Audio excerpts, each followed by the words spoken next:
So the church, obviously, it's this really striking building, and it's had a lot of time to become embedded in the fabric of the community. So if you could just do a rundown of the history for me, tell me a little bit about how that started. Absolutely. And first of all, thank you for inviting me here. Waquoit Congregational Church was built in 1848. So it's not that old. And the reason why the folks in the village decided to build the church is they got tired of walking to the East Falmouth Church, which is in Hatchville. And if that weren't far enough, some of the folks were going to the downtown church, and they said, let's save some time. Let's build a church. So they built the building for $1,350.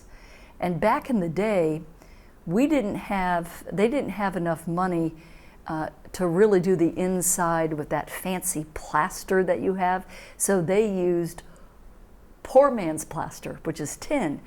So we're one of the few churches I know of on the Cape that has tin on the ceilings and tin on the walls.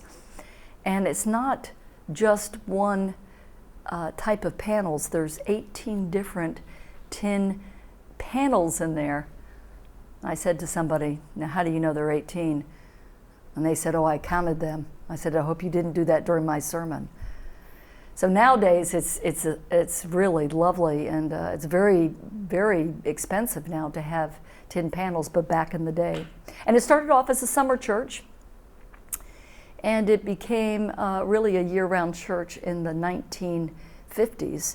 Now when it was built, it was the color scheme of the day was white with dark green corner boards and dark green shutters. I wore my dark green clergy shirt to show the listeners, the viewers, the color that it was. But when I arrived there 11 years ago, it was all white with black shutters, and the white wasn't even painted. It was vinyl siding. And we noticed when the vinyl siding was starting to crack, we noticed that there was some rot there. And we were very fortunate to get a CPC grant to renovate the church. And so we peeled off the vinyl siding, and it revealed these dark corner boards underneath white that had been painted over them. And we wanted to go back to what the church was originally, what it originally looked like, and we took a sample of that, and it wasn't black, it was this very specific dark green, and so we painted it so it could look like it did in 1848. That's really fascinating. So there was a strong historical restoration component to that renovation then, right? Oh my That's gosh, the sense yes. that I'm getting? Absolutely.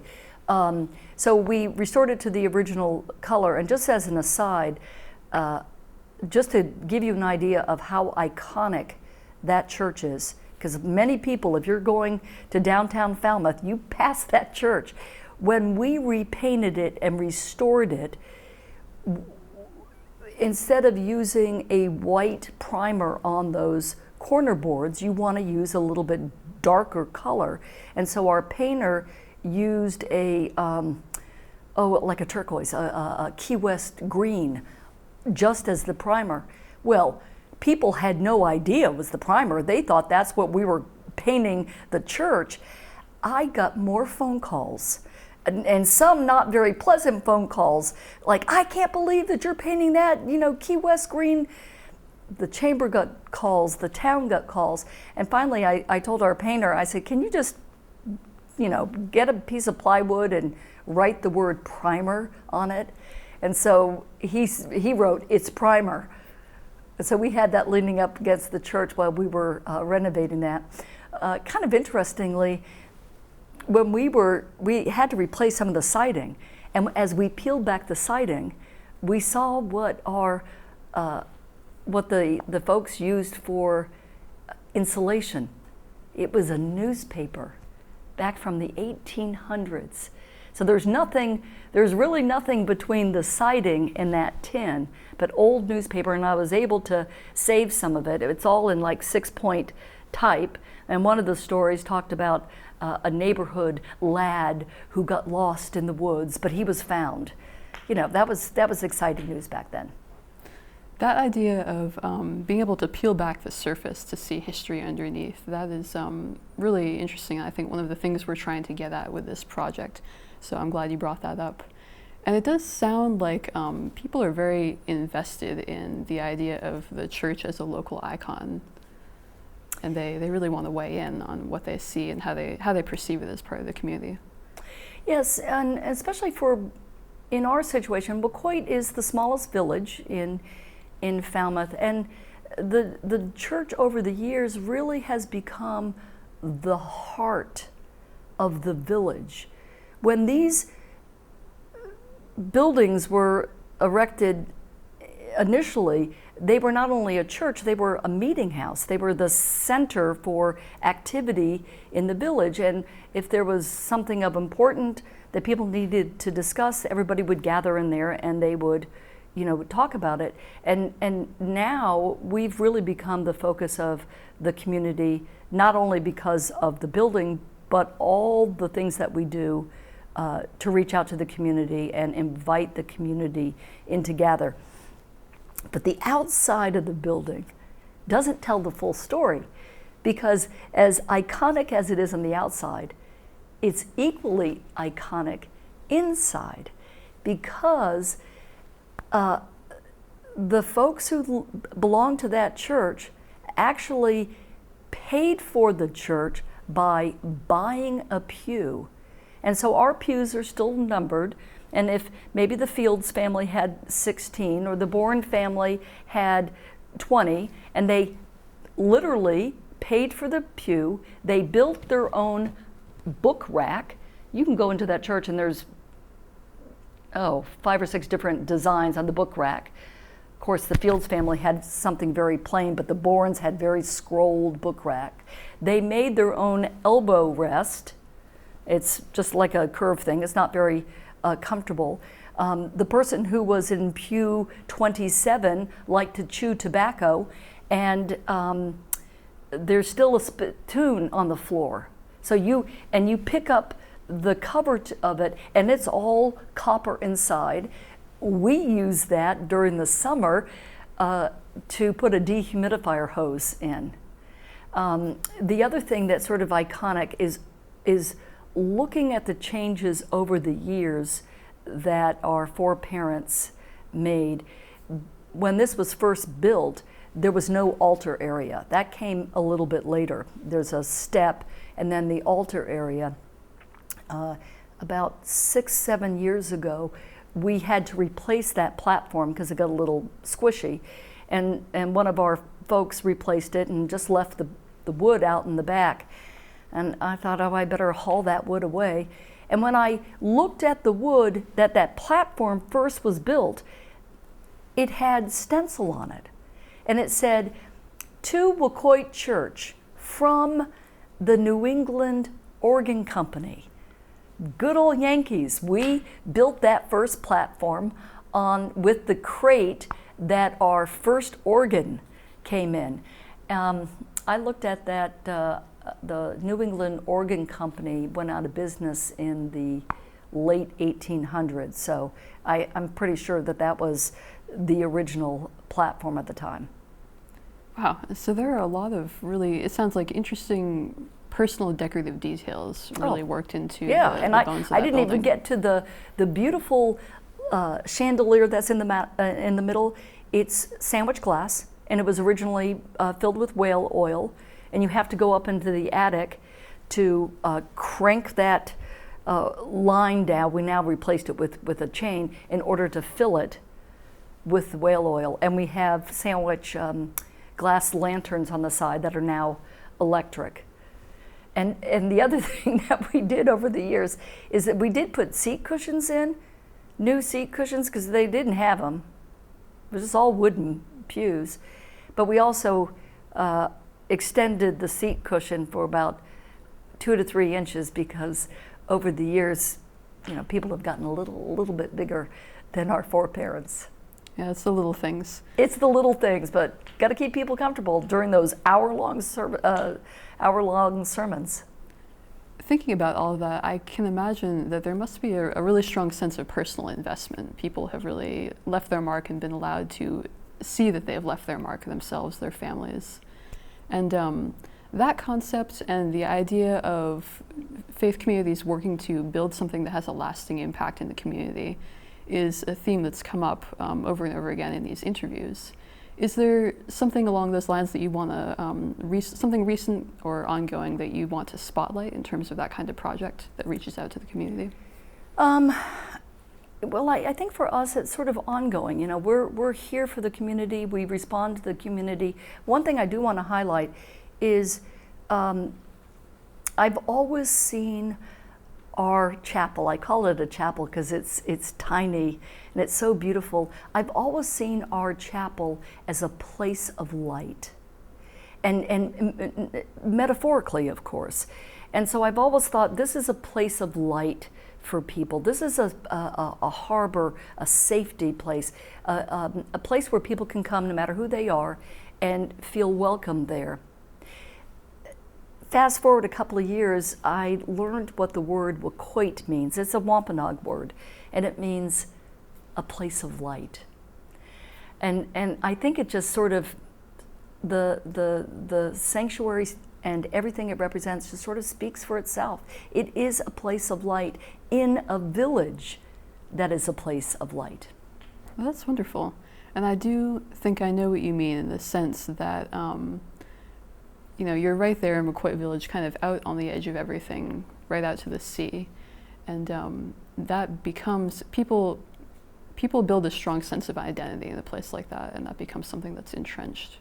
Oh, you're absolutely right. I've had so many people tell me that it just makes them smile, it makes them happy when they drive by that church. I personally cannot ever imagine that church not being there, because it is so identified with Waquoit. It's so identified with that community. And back in the day, you could go up in the balcony and you could see Waquoit Bay. That was our, the first harbor that the town ever had was in Waquoit Bay. And sailors actually used our steeple to find their way home, sail toward the steeple. And now that steeple is used for the Falmouth Air Park. They always know that they're home because they're flying toward the steeple. So it's a place of light, and it's a beacon. It almost calls to you as you're rounding the bend, as you're coming from Mashpee toward Falmouth. You know that you're home because you see that steeple. That is really wonderful. And I think maybe living in Falmouth, some people might become not used to, but we have so many historical, interesting historical buildings, so many hallmarks of the history we share around us that maybe we might be tempted to take for granted. The idea that we still have existing around us all of these markers of the common identity that we've built, the ways we delineate, this is our place, this is our community. So it's great to be reminded of that and know that something like that is still out there and still being seen for the same purpose, interpreted for the same purpose. Yeah, and I think what is unique about the Waquoit Church is that it's just right out there in the open, by itself. I mean, we have some historical houses around it, but there's no crowding. There's nothing else around it, so it's just out there, and it doesn't get lost in other buildings or with other buildings. Mm-hmm. You said that you don't think you could imagine Waquoit without the church, and I think for exactly the reason you just described, I think that's true for a lot of people. It stands out. But to pivot a little bit, maybe to speak about getting lost in a metaphorical sense, and especially when we're talking about community initiatives, is there anything in terms of challenges that you've faced in the past year or so during the pandemic that you think stand out in the history of the church?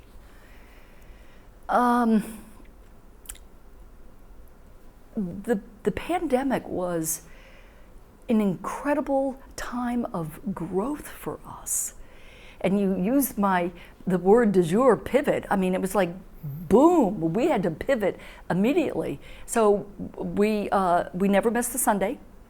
We had technology. Our first thing of technology was an iPhone and an iPad, and we went to Zoom and Facebook, and now we have cameras and lights and everything else. And the pandemic taught us the value of community, and that I think people were more willing to be vulnerable with each other, and that hunger to connect and to be part of something greater than yourself really came through. And we're a different church. We're a better church, a more responsive church than we were before. And oh my gosh, we were very involved with the community and responding to community needs. But during the pandemic, it got real. We started a food program. We were delivering meals to people in need on a weekly basis. And my idea of need is not only a monetary need, but parents who were just done with cooking for the week. They would call me up, or somebody would nominate them, and we delivered them a full meal. For Christmas, we partnered with our good friends, the Buffalo Jump, who they live in Waquoit, and we gave away drive-through 800 fully cooked turkey dinners. We didn't even think about that pre-pandemic. And the fact that we have this small church with this like big heart just delights me so. And I think that's what people see and feel and think about when they drive by that chapel. Oh, that's the church that does this. That's the church that feeds people. That's the church that has great music. That's the church that does these wonderful yard sales. That's the church that, reaches out to inviting Afghan families to come to Falmouth. That's another interesting and really topical question that I'd like to ask you about. If you could elaborate on that a little bit. We are working with 4 other individuals. We started a group called Neighborhood Support Team, and we've identified 3 families who are opening up their homes. They had an apartment maybe in their house or their summer folk that we've asked to resettle 3 families from Afghanistan here to Falmouth. So we're currently working with an agency. They're waiting for those families to come in from the military bases. And once they do, they're going to show families our profile that we put together. Just the greatness of Falmouth, our scientific community in Woods Hole, and we're ready. We've got all our teams put together. We've raised money, so we're ready to welcome them. Mm-hmm. I think, looping back to the topic of the pandemic, it's really a watershed moment for a lot of institutions, and I would hope that the thing that gets hammered home for people is that it is about standing up and making sure people don't get left behind. That's right. Which is, I see as the common theme of what you're telling me. Yes. It's, I think we saw that during the pandemic, and it's something that we've always known, is that what makes Waquoit unique and Falmouth unique is that we do have a strong community, and because we're willing to reach out and connect with others and to make sure that people aren't left behind. And it's so easy to be left behind in so many different ways. And the pandemic taught us that we do have to reach out and welcome people, welcome all people. And that's the other thing that delights me about Waquoit. And not, when you walk inside that chapel, you feel the sense of welcome, that yes, you're kind of stepping back in time, but you're also stepping into a new future, a new reality. And when you leave, you're changed. And isn't that what's supposed to happen anyway? I think so, and I think the extent to which you believe that is really obvious, and I'm really happy to see it. And just to wrap up, is there anything else that you want people to know about the church if they're looking for information? No matter who you are, no matter what you've done, no matter what you believe in, you are welcomed at our church. And you don't even have to believe in anything. And anytime you just want a tour, stop by or give us a call, and we're very happy to do so. Oh, that's wonderful. Well, and thank you so much for coming. It was great to have you as part of this project. It was wonderful. Thank you so much.